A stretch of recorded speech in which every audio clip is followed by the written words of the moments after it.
This episode is supported by FX's The Shards, a seductive drama from executive producer Ryan Murphy.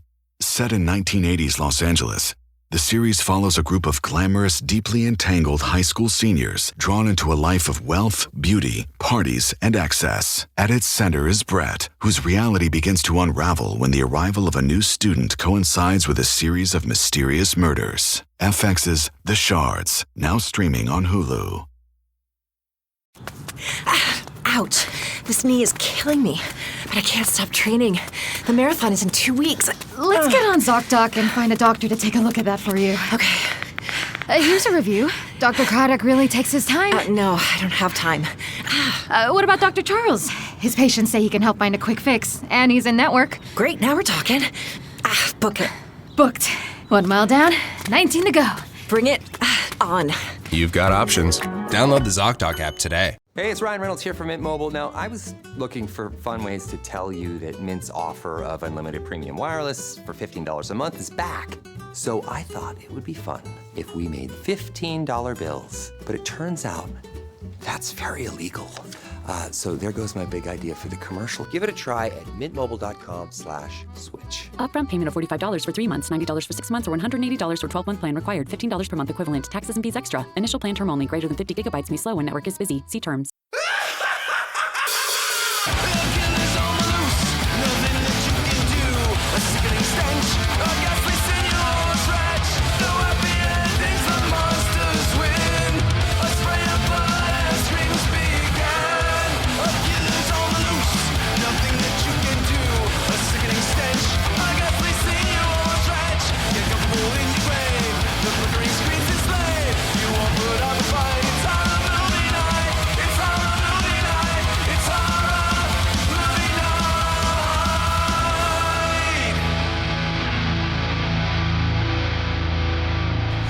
Welcome to another episode of Horror Movie Night, and this week we're talking about Island Claws from 1980, which was a mulligan call from Kyle, changing a last-second pick at the 0 hour and saying, you know what, let's do something else.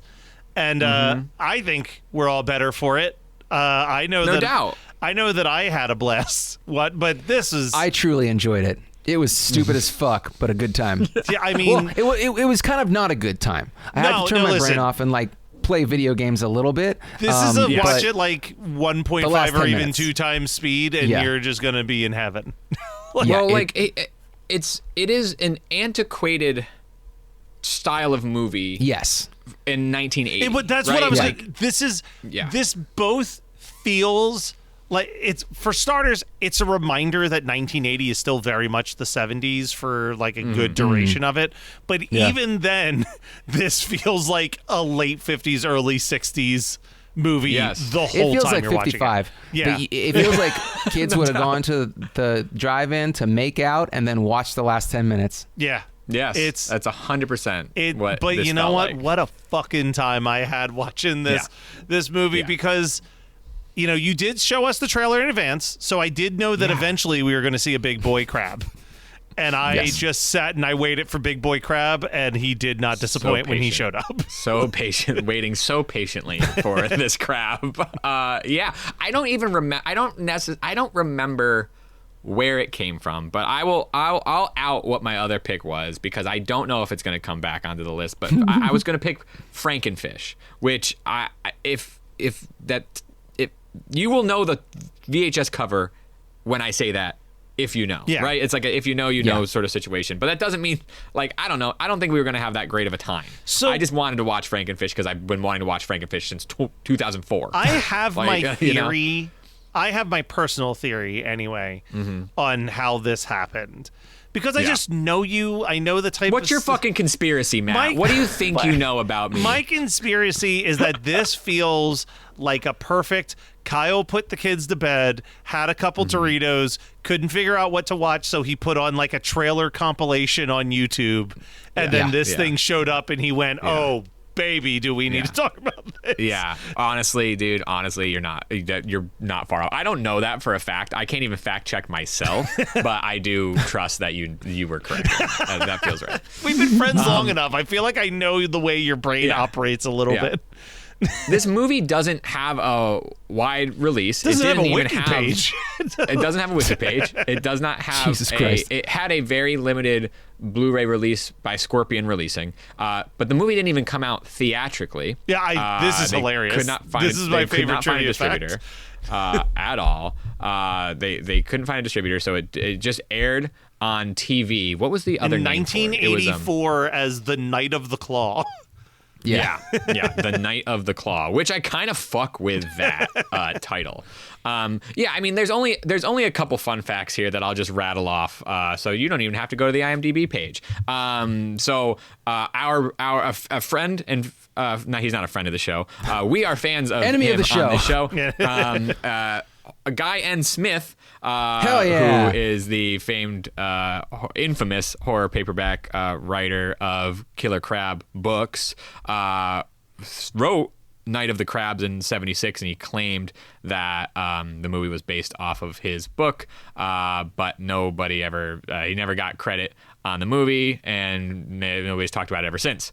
Then the crab, the giant crab, at the end of this movie cost $1 million on a $4 million budget film. That which cost honestly, $1 million like, bucks in 1979. Yeah, boy. Yeah.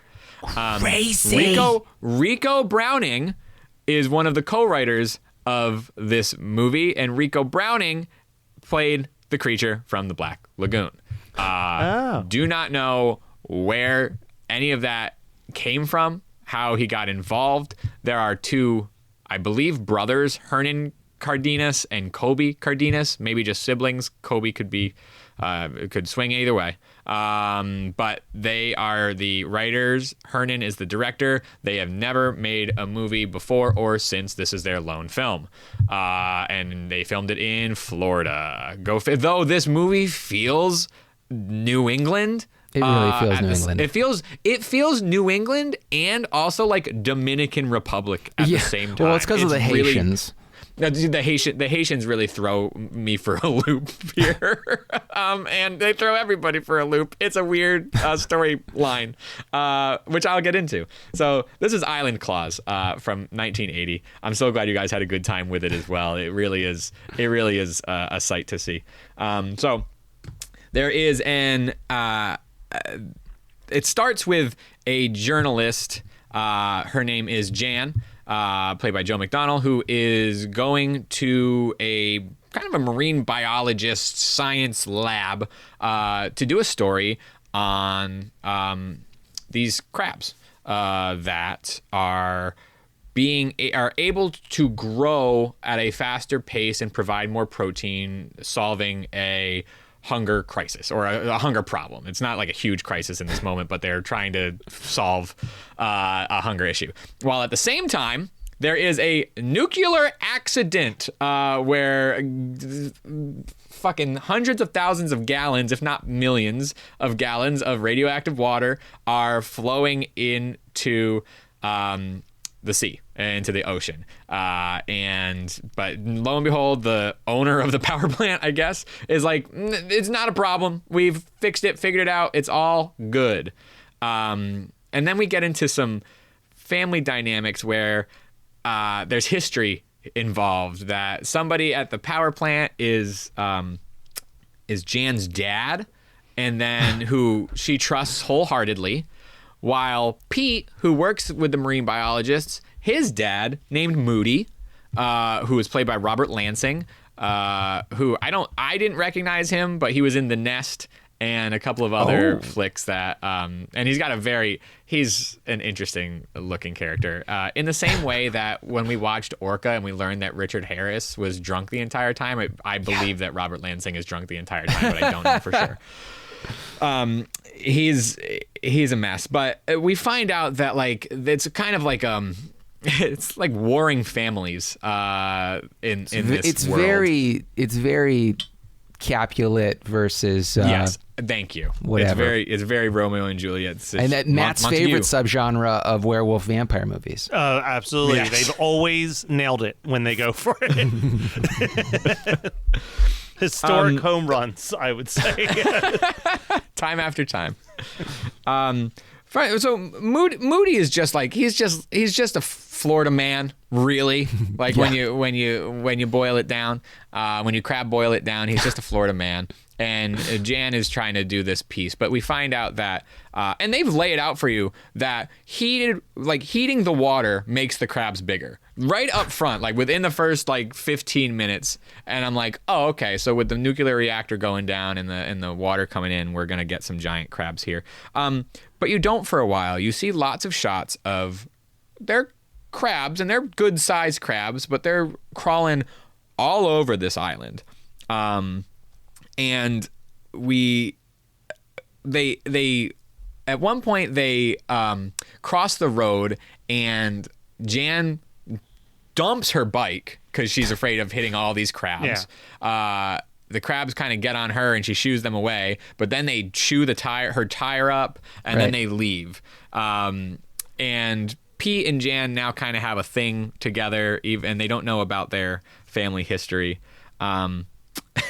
The bar that they often go to half shell? is called the Half Shell. Dude, and it is when they're partying in the Half Shell, I was like, it has been a long time since I wanted to be inside of a scene of a movie, but they're just having a good old-fashioned hoedown, man on a piano, another man on a harmonica, and they are dancing their asses off.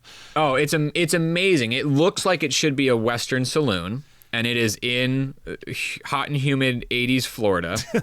And they are having a grand old time. Amos is playing the banjo. And I skipped over this part to get to Jan's dumping of the bike. But Amos is the first to get it. Yeah. Unfortunately, he lives in his bus. And they're all up in that bus. And they are, I gotta say, after playing Amos, screaming bloody murder when he sees these crabs. I was like, he is acting his ass off in this moment. Yeah. I have to say, one of the things that I love about this movie is the same thing that I love about so many bad movies that we've done on this show. A big one that I would compare it to would be like something like in the vein of like Crater Lake Monster, where you have these just bad decisions in the editing booth or whatever, where they are like hard partying, and it is just hard cut to next scene, like mid-note, mid-song in the bar. Yep. Like no one was sitting there doing like a slow fade. Like it is just and it's loud as shit. Like we just got like every person who had an instrument has now come out to play, and we're such a weird like set piece. I think it's trying to like I saw it as trying to humanize the people that were going to eventually be either murdered or accosted in some way, but all I saw was a lot of sweaty dudes hitting on drunk women.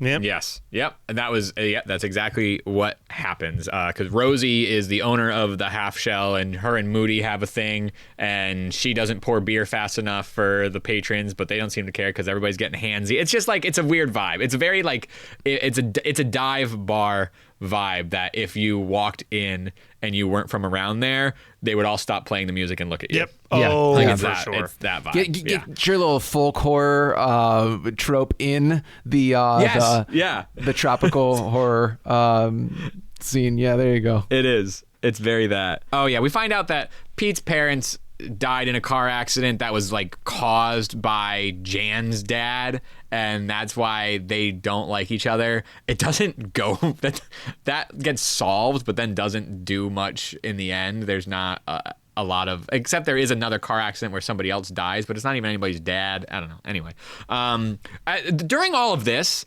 there's another storyline that we mentioned before where a boat of Haitians lands on the island, and if you land on, or not on the island, land on the Florida shore, and in true Florida fashion, they're not going to call the police. They're just going to go vigilante justice and try to track down where these Haitians have landed. They land in the night, which is a day for night scene. When you shoot day for night with black people, it does not work at all. Another 1950s trope, but when you're shooting on color film, it doesn't work. Anyway, and now they're hidden in the Florida wilderness. while we're all still trying to figure out what the fuck these crabs are doing. Pete, after Jan eats it on the bike, Pete goes back with her. Oh, he said this stupid line. He goes, "Hey, I didn't know you liked bikes." What kind of fucking line is that, Pete? Like, Jesus Christ. Not the worst line in this movie, though. Oh, there's one when we get if to I it, heard it correctly, I had to stop and wite it down. But we'll get. Is it here or is it late? Is it it's later? It's later. We'll get there. Okay. It's in a hospital scene. Oh, okay. Well, Pete finds a giant piece of exoskeleton of a crab, brings it back to the lab, and Dr. McNeil is his like boss, who I thought was the principal from Greece. Not the principal from Greece. There was a male anyway, it doesn't matter. And that's enough for alarm, but not really. They're just going to be like, okay, tomorrow's another day. We'll find the crabs then. And they all go out that night, Jan and Pete, and then another woman, Lynn, and her boyfriend. The boyfriend tries to propose to her. It does not go well. She did not like that. She runs off. She fucking gets it. Also the dude's head looks like a penis, which I imagine is why she said no. Because he's a dickhead. It was the 80s, bro. Well, it was the late 70s, the extra late 70s. Everybody's head looked like a penis. I actually didn't write down if she died. She died, right? Did she get killed? So she gets attacked and gets dragged away, but then I think that they bring her back to the dive bar, right?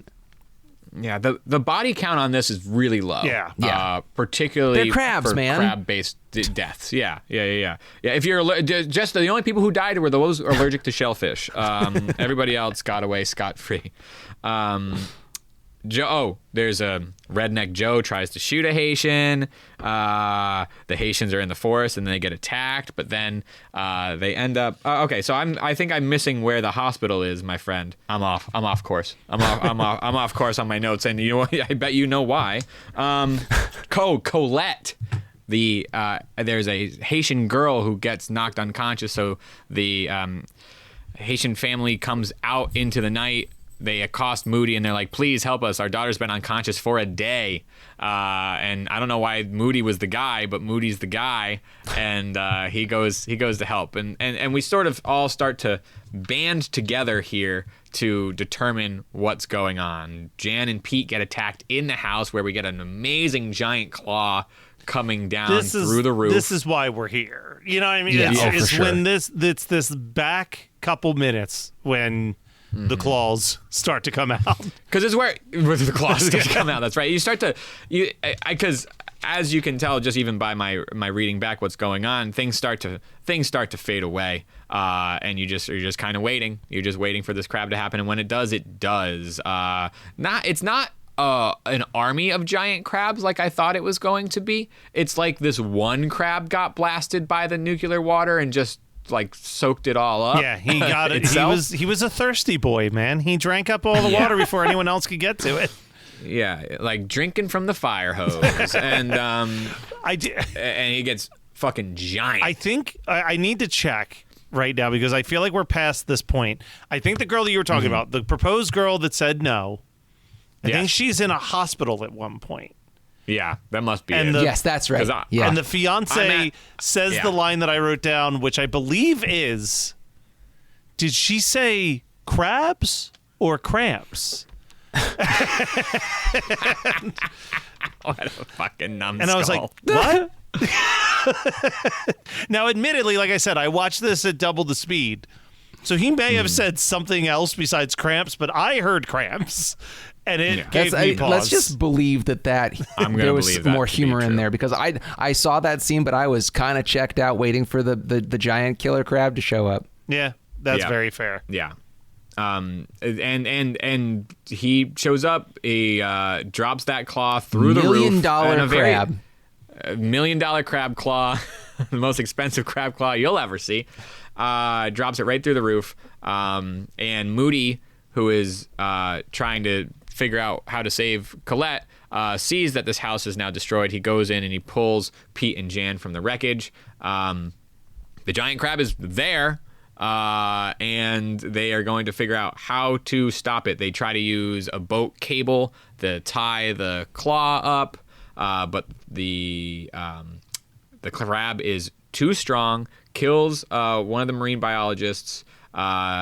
Pete says you need to extend the arm to get into the soft tissue so he can stab it with some poison or tranquilizer. It's tranquilizer, some concoction to try to get this thing, and they can't figure that out. So Moody just starts fucking blasting the thing, or Joe starts blasting the thing to no avail. Moody and Pete reconvene. Moody uses a flash bulb, a photo flash bulb, to try to distract the crab and blind it. But Moody gets caught. Pete hops on top and stabs the crab through its eyeball multiple times in a very unsatisfying sort of stab. It's not. It's a bad shot. There's no there's a little bit of goo that comes out of the eye, but there's nothing really. It's a bloodless and goo-less film that really just ends right there. Like when there is no epilogue. There is nothing. It ends basically with the shot that is my background. Yeah. With more people standing around the crab. And that's Island Claws, which is such an anomaly. Also, gotta say, terrible name. Bad name. Just a real bit. Night of the Claw 2 words. Is such a better name. Night of the Claw would have been so much better. 100%. Looking for a new seasonal anime? Want to know what new anime music is out there? Looking to add a new waifu or husbando to the list? Or are you just looking for a modern or classic anime to add to your plan to watch list? My name is Nick and I run the Waifus and Weeaboos podcast, and you can check me out on Geekscape.net. Well, Kyle, if you were having people over to watch Island Claws, what would you also have them watch? So originally I had Alfred Hitchcock's The Birds, but that doesn't seem all that fun. So I went with The Birds 2, Land's End. All right. The 1994 Alan Smithy picture. I did have another one that maybe I'll share afterwards. Nothing says quality like Alan Smithy. Mm-hmm. The best of the best. So I'm going to go with the most cliche answer possible. Actually, you know what? I'll let you go first, Scott, just in case you steal this one. Oh, I'm not going to steal yours. I was going to go with Devilfish because it has a bunch of nonsensical names as well. All right.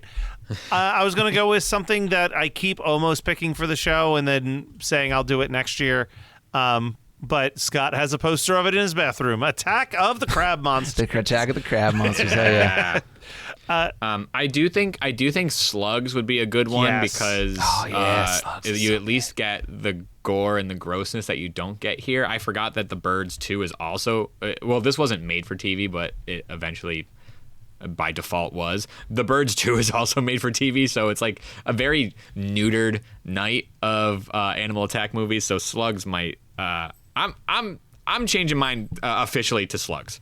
Okay. I think that'd be more fun. Anyway.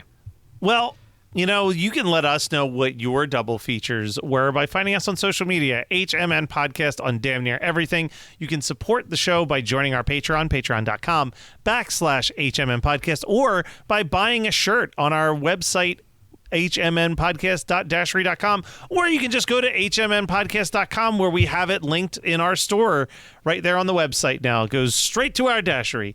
And now, before we wrap up the show, Kyle, what have you watched, listened to, etc.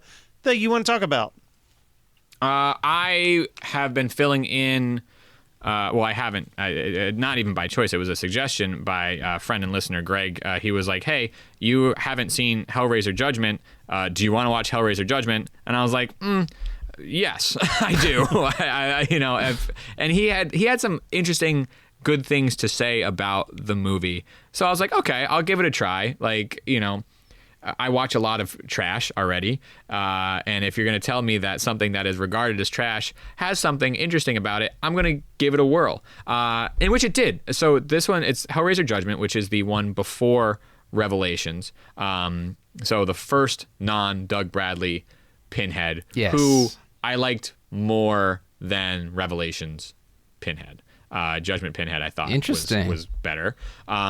Gary Tunnicliffe directs this one, writes and directs this one, and I mean the thing is made on such a small budget, but he's a great effects. He does great effects work, right? And some of the effects work is really good. Some of the conceptual stuff I really liked, like Hellraiser Pinhead is sort of like there's like a hierarchy of let's just call them afterlife or like afterlife adjacent beings that you have to deal with.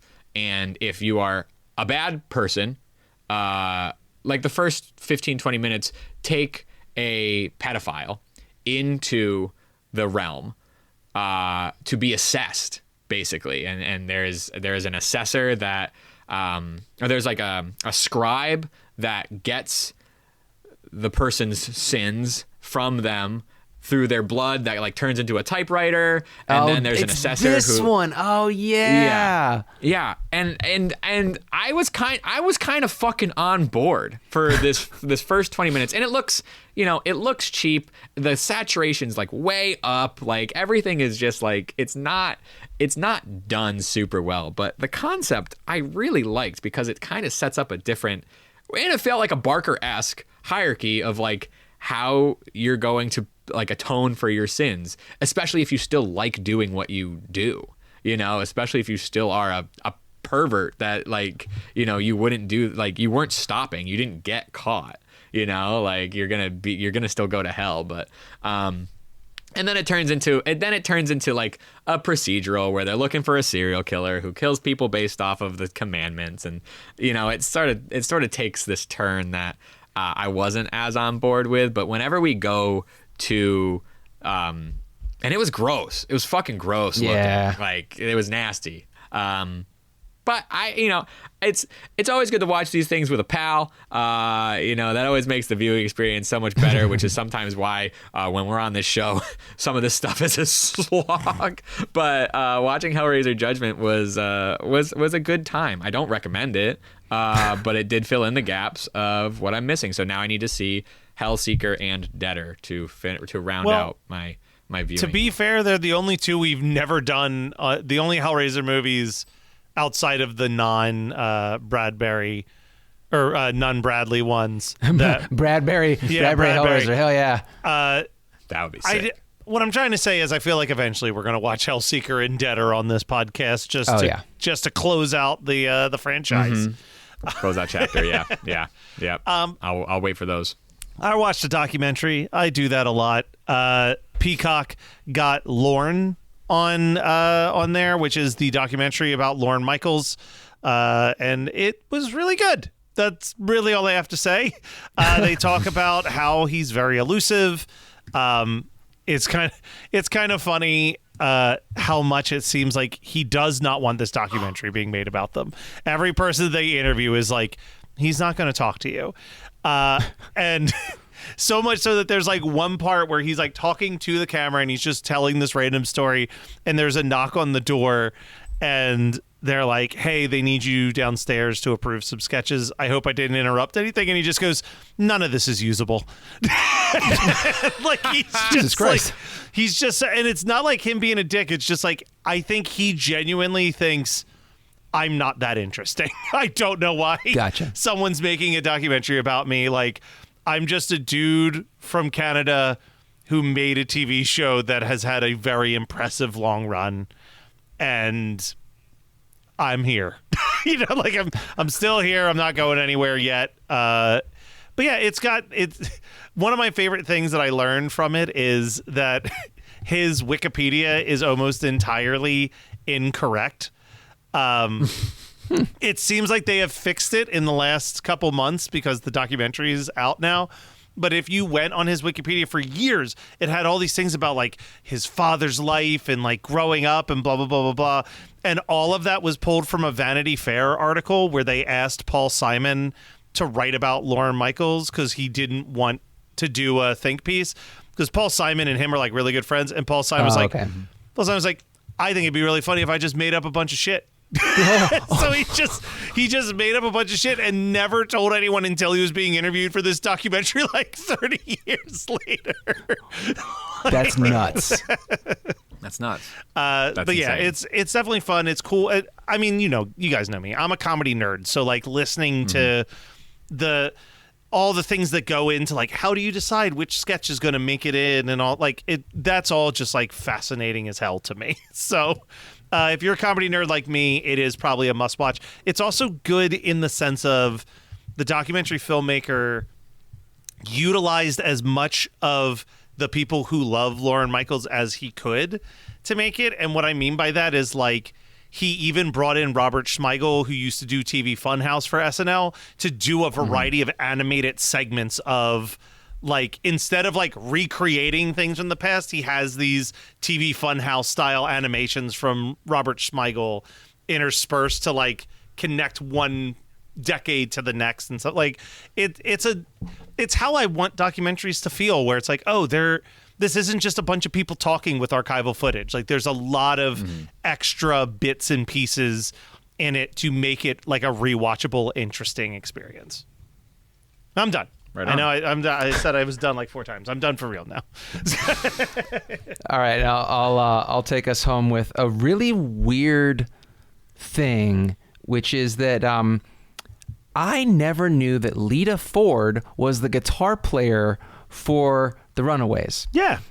Well, I know that it's like understood now, but at the I didn't get it. So I was so it's a roundabout thing. The whatchamacallit, the Trump fucking falling asleep. Whatever time this comes out, I'm sure it'll happen again. It's every day. There's so many times that it's probably happened by. Yeah. You know what? We can only hope that he's forever asleep at this point in time. It was "Close My Eyes Forever," which is the song that that Lita and Ozzy did. That was like ostensibly her biggest hit. I only knew "Kiss Me Deadly," but so I went down the rabbit hole and I listened to like a shitload of Lita Ford. It's great. Well, I mean, like the early '80s stuff is great. Like her first 2 records are super fun. It's very up my alley.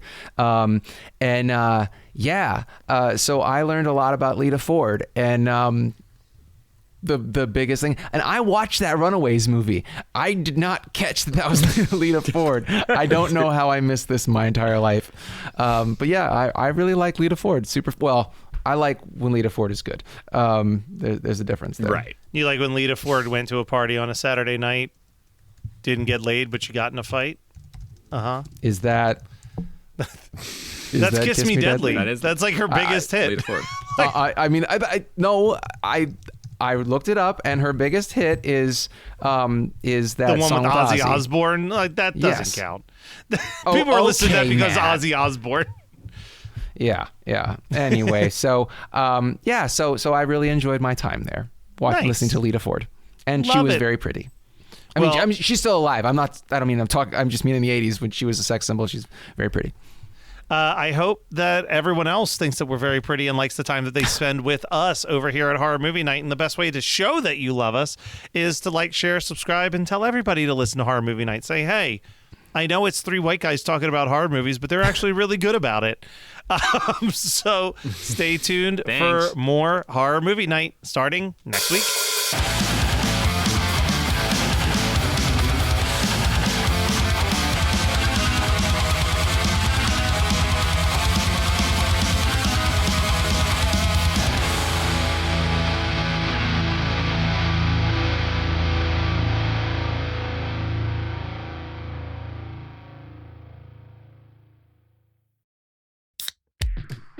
Athletic Brewing Company crafts award-winning non-alcoholic beers for those who want to be part of every round. With over 185 flavor awards, they're exceptional NA beers that fit your lifestyle and any social occasion. Summer's full of good times, and Athletic fits right in. Go to athleticbrewing.com to have brews delivered to your door, or find them at a bar, restaurant, or store near you. Near Beer. Athletic Brewing Company. Fit for all times. You're listening to the Geekscape Network.